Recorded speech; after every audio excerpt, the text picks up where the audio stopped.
Hi guys, তো কেমন শীত পড়েছে বলো? আমাদের এখানে তো প্রচন্ড পরিমাণে শীত পড়েছে। তো আজকে যাচ্ছি একটা জায়গায়, মানে বিশেষ একটা জায়গায় তোমরা বলতে পারো। তো তার জন্য গেট রেডি উইথ মি নিয়ে তোমাদের সামনে চলে এসেছি। দিদি, আমার নাম আরোহী, প্লিজ নিও। থ্যাংক ইউ আরোহী, আমার প্রিয় বনু, আমাকে এতটা সাপোর্ট করার জন্য। মেকআপ করতে পারছি না, হাত প্রচন্ড কাঁপছে। দিদি, তুমি কোথাও ঘুরতে যাওয়ার ভিডিও দাও।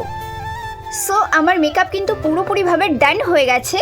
তো এই লিপ প্যালেট থেকে আমি ইউজ করে নিচ্ছি লিপস্টিক। এই ভিডিওটা আমার আরোহী বোনের জন্য আর আমার সমস্ত ভাই বোনেদের জন্য। তো আজকেও তোমাদের সামনে নিয়ে এসেছি আমার একটা ছোট মিনি ব্লগ ভিডিও। তো কোথায় যাচ্ছি তোমরা যদি জানতে চাও, পরের পার্ট অবশ্যই দেখতে হবে। তার আগে তোমরা এটা কমেন্ট করে যাও যে আজকে আমাকে কতটা সুন্দর লাগছে। যেহেতু আমি পারফিউম ইউজ করতে পারি না, ওই জন্য রেক্সোনা ইউজ করে নিয়েছি, then mascara and sunglass. Finally makeup done হয়ে গেছে, এবার যা যাক। আমি ভুলেই গেছিলাম দুবেলা ব্রাশ করার কথা, মানে সকালে করেছি অ্যান্ড দুপুরে। তো ব্রাশ করতে করতেই এখানে তোমাদের সামনে কিছু কথা বলতে চাই। ডান সাইডে একটা লাল জিনিস দেখতে পাচ্ছ না, ওটাতে একটু ক্লিক করে দেবে।